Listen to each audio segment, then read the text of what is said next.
Magandang araw, ako si Andre Kelly R. Enriquez at nagtatalumpati sa inyong harapan.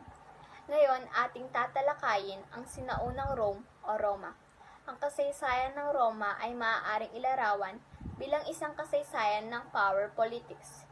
Ang sinaunang Roma ay isang sinaunang kabiasnan sa Europa na umiiral sa Italianong peninsula. Ngayon naman, ating tatalakayin ang kontribusyon, pamumuhay, kultura at pamahalaan na meron ang sinaunang Rome. Unahin natin ang kontribusyon nito. Malaki ang naiambag ng kabias ng Rome sa ating panahon ngayon. Makikita ang iilan sa mga kontribusyon nito sa iba't ibang larangan. Iilan sa mga ito ay ang pamahalaan, pagpapalawak ng teritoryo, galing sa pamumuno, batas ng Rome at Colosseum. Ikalawa naman ang pamumuhay. Sila ay naninirahan sa Eutria na tinatawag ang mga naninirahan dito na Etruscan. Nagkakaroon din sila ng mga hari. Ikatlo, ang kanilang kultura.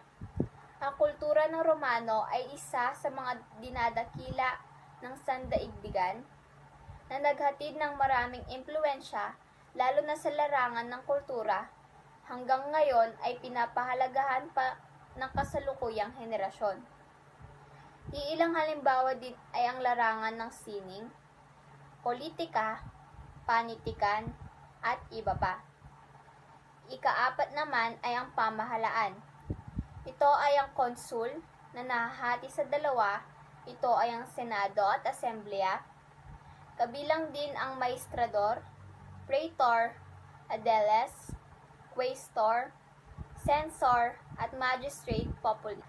Mga pamana ng Roma ay huwag sayangin, dahil kahit ilang henerasyon pa ang dumaan, ang mga iyan ay mananatili pa rin sa ating larangan. Salamat po.